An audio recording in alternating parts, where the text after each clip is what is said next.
Here in the second part यहाँ पे हमें बोला गया find the equation of a line parallel to x axis and passing through the origin.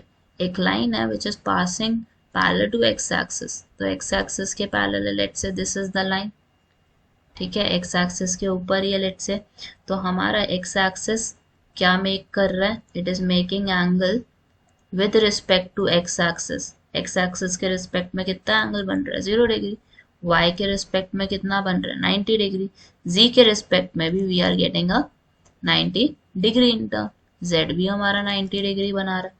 तो alpha हमारा यहाँ पे क्या हो गया 0 डिग्री, बीटा हमारा क्या हो गया 90 डिग्री, गामा हमारा क्या हो गया इस केस में 90 degree. Alpha we know is 0, beta we know is 90, gamma we know is 90 degree.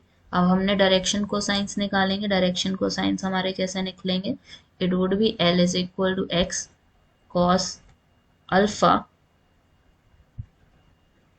It is cos alpha, और यहाँ पे x नहीं आएगा, हमारा कॉस अल्फा यूज होगा, तो L हमारा क्या बन जाता है cos 0, cos 0 degree would be 1, ठीक है। सेकंड केस में हमारा क्या होगा L cos beta is there, sorry m, हम इसको किससे डिनोट करते हैं m से, so m would be there, cos beta है हमारा, तो कॉस बीटा क्या हो गया हमारा कॉस 90, तो कॉस 90 हमारी वैल्यू क्या होती है 0।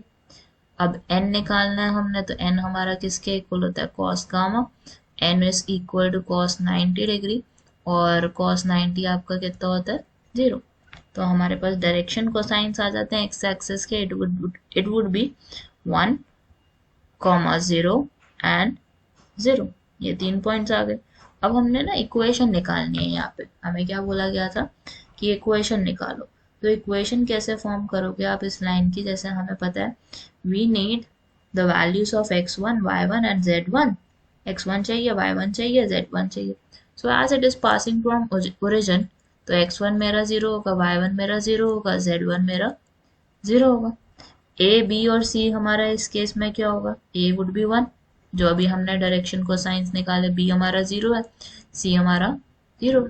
अब कार्टेशियन इक्वेशन बना देते हैं इसकी, क्या बनेगी x minus 0 over 1, y minus 0 over 0, z minus 0 over 0। So this would be your whole equation. तो सबसे पहला मोटिव इसमें ये था हमारा कि we would be finding the direction cosines, then we would be finding the equation of the line, क्योंकि उसके बगैर तो हमारी इक्वेशन ऑफ लाइन नहीं बन सकता।